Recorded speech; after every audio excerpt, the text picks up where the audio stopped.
Bismillahirrahmanirrahim. Assalamualaikum warahmatullahi wabarakatuh. Oke, selamat pagi semuanya sahabat Durasi TV dimanapun berada. Ketemu lagi di LKLD episode yang keempat. Oke, ketemu lagi sama Pak Hen. Hari ini kita akan diskusi sama satu narasumber yang tentunya oke seperti episode yang lalu ya. Tapi kayaknya nggak seru kalau sendirian. Dari episode kemarin kan Pak Hen sendirian ya. Sekarang pengennya sih ditemenin. Oke ya, kita panggilkan teman Pak Henry hari ini, Anggita Wulandari.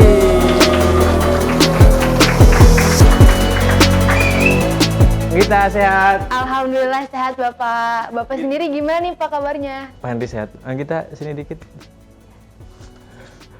Kelewatan. Cantiknya kelewatan. Ya. Cantiknya kelewatan. Ya. Cantiknya kelewatan. Ya. Cantik ya Kang Gita ya. Oke, Kang Gita bakal nemenin Pak Henry satu episode ini. Semoga sih episode-episode berikutnya bisa gabung terus ya Gita ya. Git, hari ini kita mau ngundang siapa Git? Kebetulan hari ini bakalan seru banget nih teman-teman karena kita akan mendatangkan salah satu guru yang paling terkenal nih Pak Henry, yaitu Ibu Murtafia. Oke, selamat datang.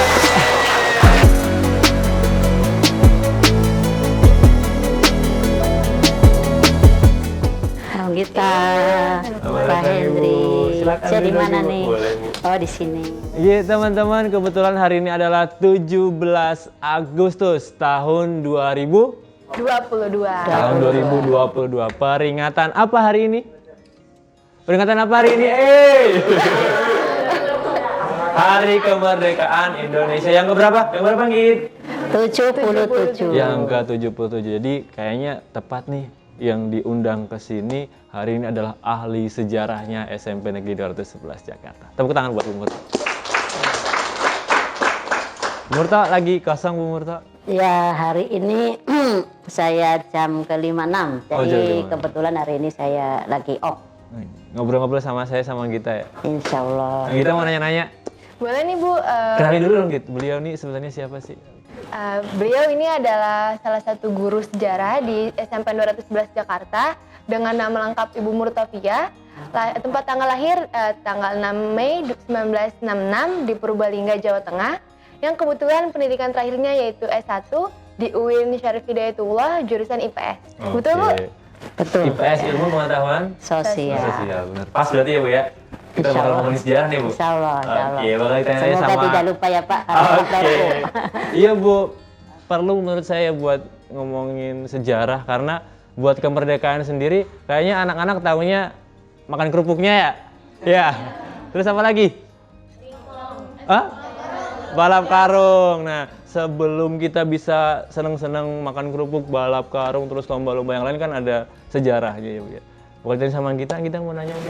Saya mau tanya nih Bu, kira-kira kan kita lagi memperingati Hari Kemerdekaan yang pastinya berkaitan banget sama proklamasi. Betul. Kira-kira proklamasi itu apa sih Bu ceritanya? Arti proklamasi? Iya, dan juga Proklamasi itu pernyataan, proklamasi itu berita ya. Berita mengabarkan kepada seluruh dunia, yaitu proklamasi itu sendiri. Kemerdekaan itu berarti kebebasan bangsa Indonesia dari penjajahan. Jadi proklamasi kemerdekaan itu artinya Indonesia itu mengabarkan, memberitakan kepada dunia ya bahwa kita ini sudah merdeka, sudah terlepas dari penjajahan. Itu kira-kira seperti itu. Jadi ke seluruh dunia ya Bu ya? Ya, betul. Bukan hanya wilayah Indonesia aja.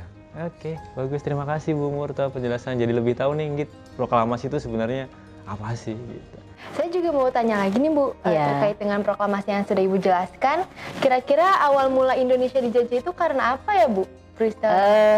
Pertama, yang membuat mereka bangsa Eropa tertarik kepada Indonesia adalah kita tahu bahwa Indonesia adalah negara yang kaya dengan rempah-rempah. Jadi mereka, bangsa Eropa adalah bangsa yang dimana mereka itu daerahnya dingin, jadi rempah-rempah menurut mereka itu sangat berarti karena bisa untuk obat, penghangat badan ya, dan rempah-rempah kalau di Eropa itu luar biasa harganya, mahal sekali. Itu seperti itu. Jadi Aduh nih Bu, rempah-rempah kalian tahu nggak nih anak-anak nih rempah-rempah tahu nggak? Apa coba? Oh, kunyit, bener begitu Bu? ya Apa tadi udah bilang? ada cengkeh, ya pala, itu termasuk ya. Apalagi? Jahe tadi itu jahe. Jahe boleh ya, tapi intinya yaitu lada, pala, cengkeh ya, itu rempah-rempah. Itu sangat luar biasa di sana ya, sangat mahal dan sangat berguna untuk obat-obatan, untuk menghangat badan. Itu seperti itu. Jadi Negara apa Ju yang pertama kali ke Indonesia? yang pertama kali yang menjelajah ke Indonesia adalah bangsa Portugis. Tahun 1511 bangsa Portugis ini mendarat di Malaka ya, di Malaka. Kalian tahu Malaka ya, Sumatera ya, Selat Malaka ya. Ganggu-ganggu aja tuh Bu mereka Bu. Tahun 1511 yang dibawa oleh Alfonso Albuquerque. Nah, beliau udah mendarat. Nah, setelah mereka sampai di Malaka mendengar bahwa rempah-rempah pusatnya di Maluku, maka mereka langsung meluncur ke Maluku. Nah, di Maluku itulah mereka memonopoli atau menguasai perdagangan rempah-rempah di Maluku. Ya, dengan semua orang Maluku diwajibkan menjual rempah-rempah ke Portugis. Itu. Itu tadi awal mula Indonesia Jajah. dijajah karena rempah-rempah, karena kekayaan negara kita ya. Oke, sahabat Durasi TV, kita ketemu lagi di segmen yang kedua. Ada apa aja nanti di segmen 2? Tunggu aja, jangan ke mana-mana.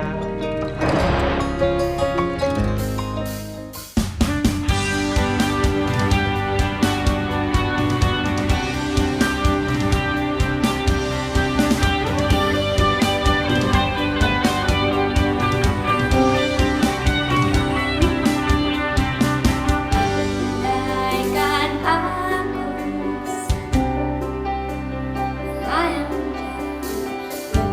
kemana lagi lepas. Kadang kita yang akan selamanya.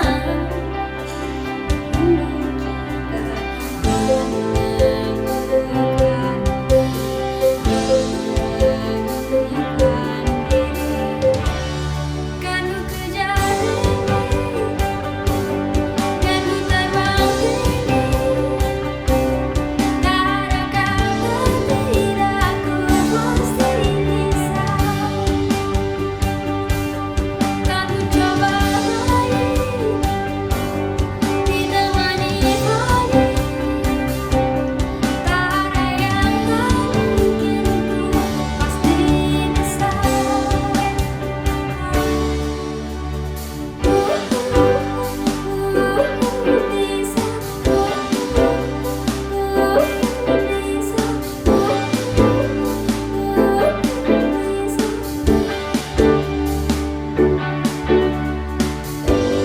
Kadang kita lupa dunia ini tak akan selamanya menunggu kita menyenangkan lalu beranikan diri. Kan ku kejar mimpi, kan ku terbang tinggi, tak ada kata tidak ku pasti bisa. Kan ku coba lagi ditemani pagi, tak ada yang tak mungkin ku pasti bisa.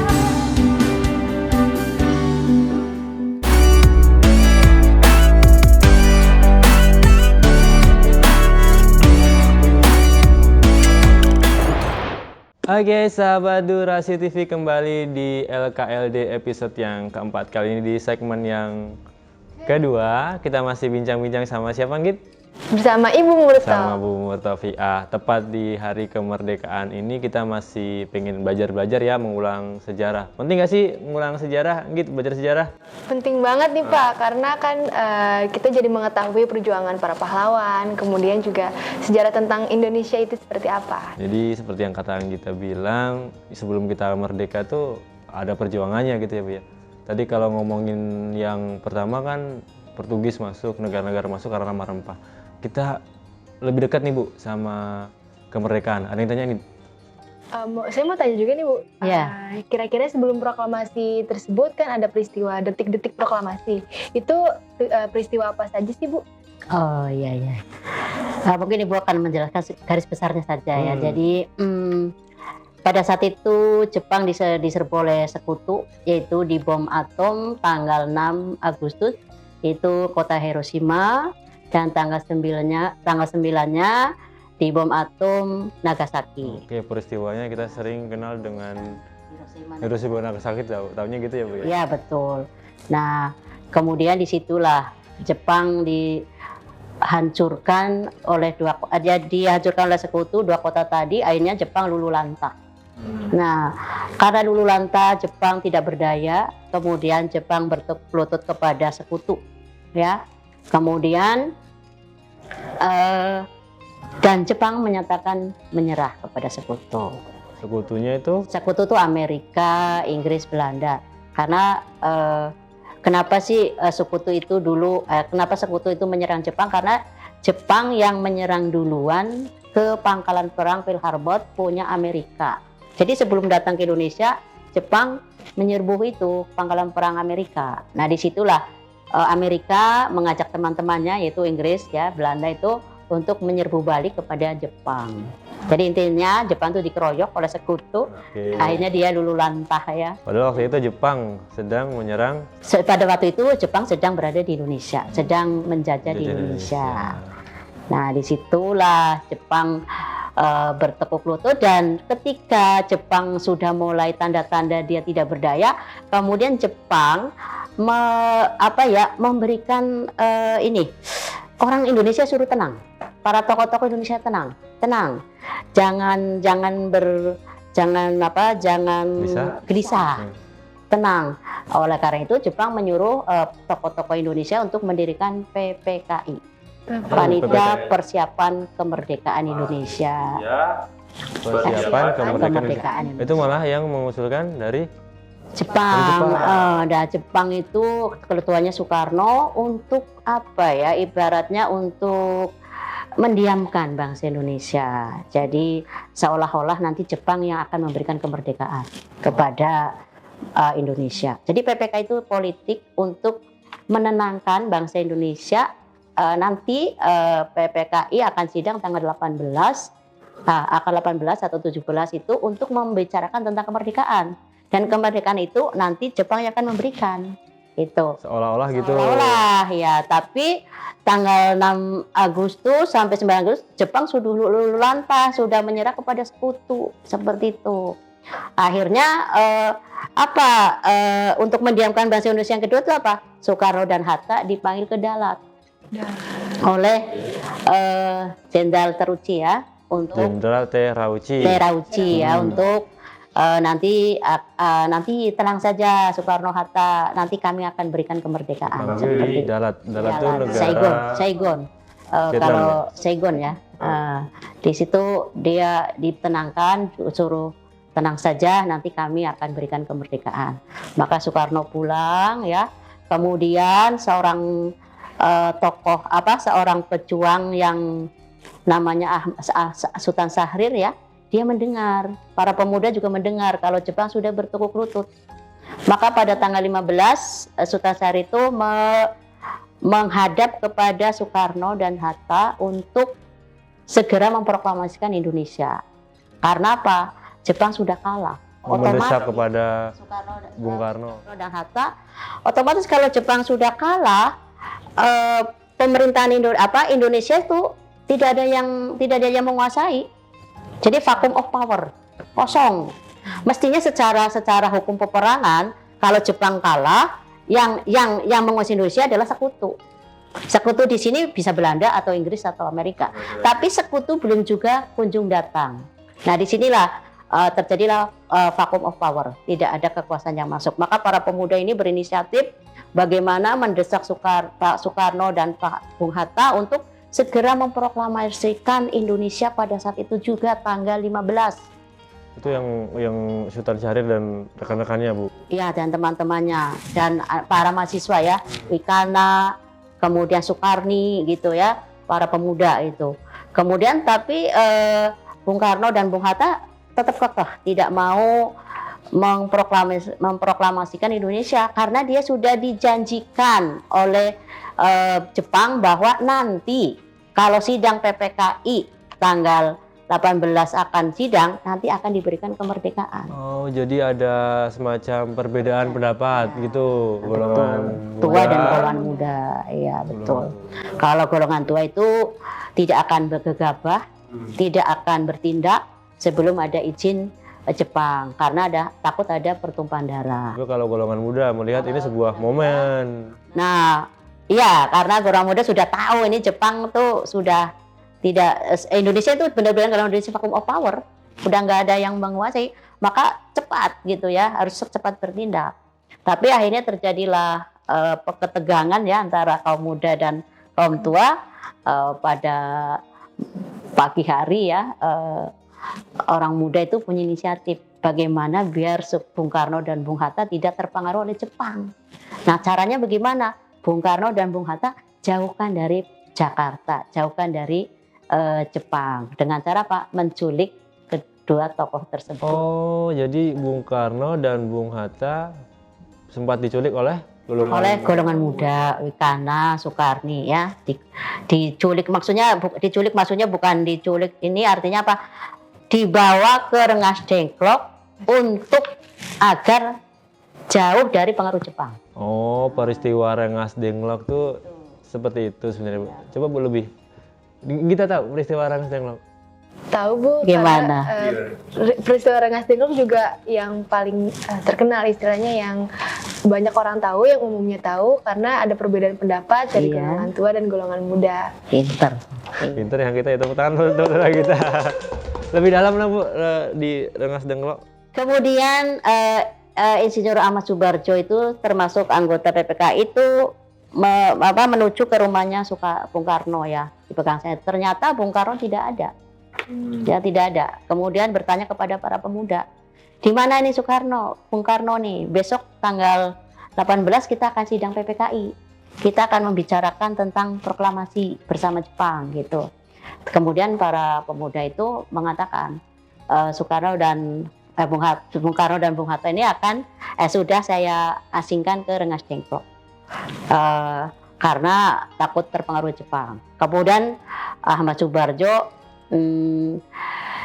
ngomong kepada para pemuda, coba Soekarno bawa ke sini, ya.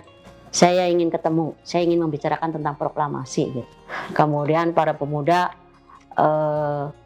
bertanya kepada Ahmad Subarjo, apa jaminannya kalau Soekarno pulang nanti akan membicarakan proklamasi? Jaminannya adalah leher saya.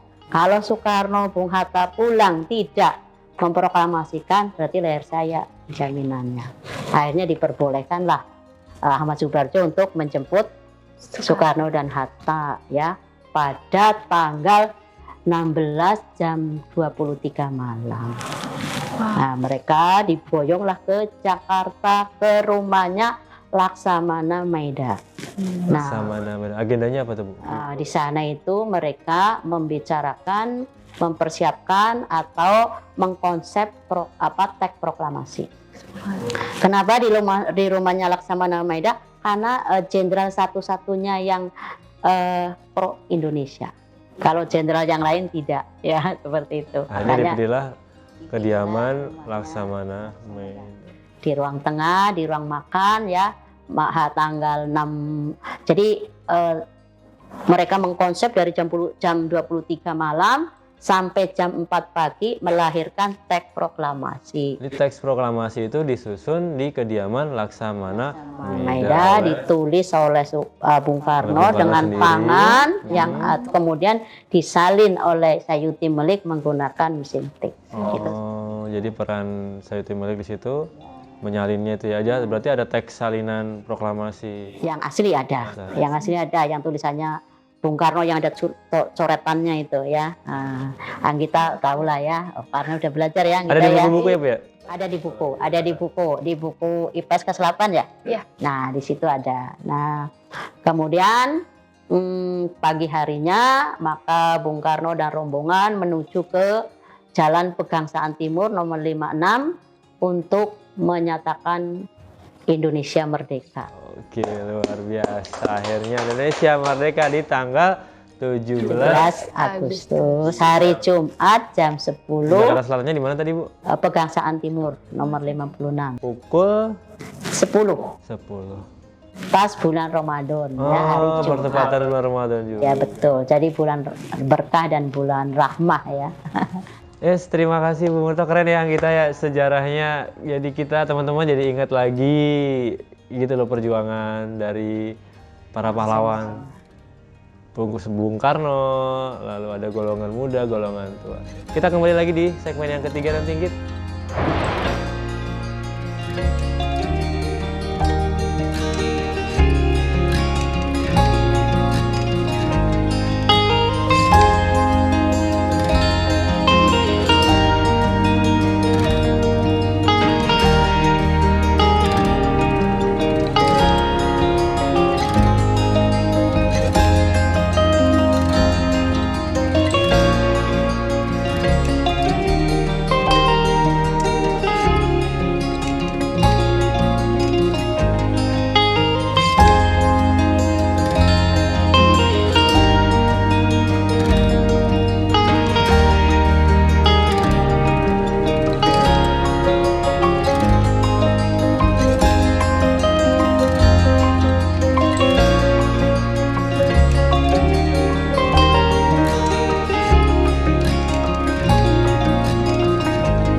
Kembali lagi di LKLD, lebih kenal lebih dekat di episode keempat. Jadi di segmen ketiga kali ini kita akan bermain games. Gamesnya ini sama seperti episode-episode sebelumnya. Dan kali ini kita akan main dengan Ibu Murto. Ibu izin Bu. Ya silakan. Jadi Ibu Murto akan menggunakan ini headphone. Dan nanti cara mainnya Ibu menebak kira-kira apa sih kata-kata yang akan saya ucapkan, Bu. Oh gitu ya, siap.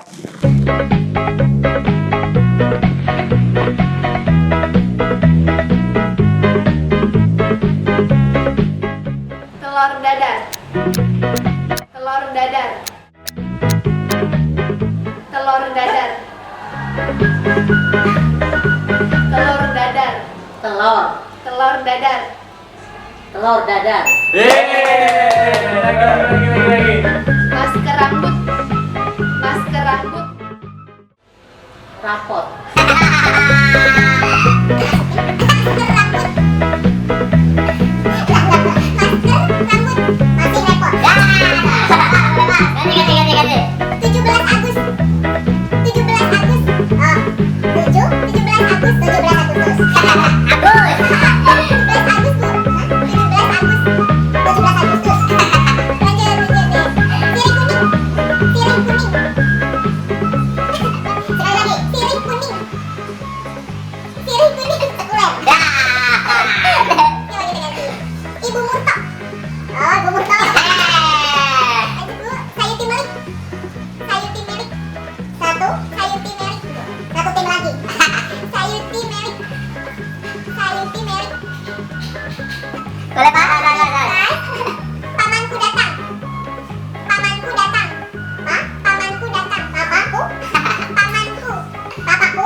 Dan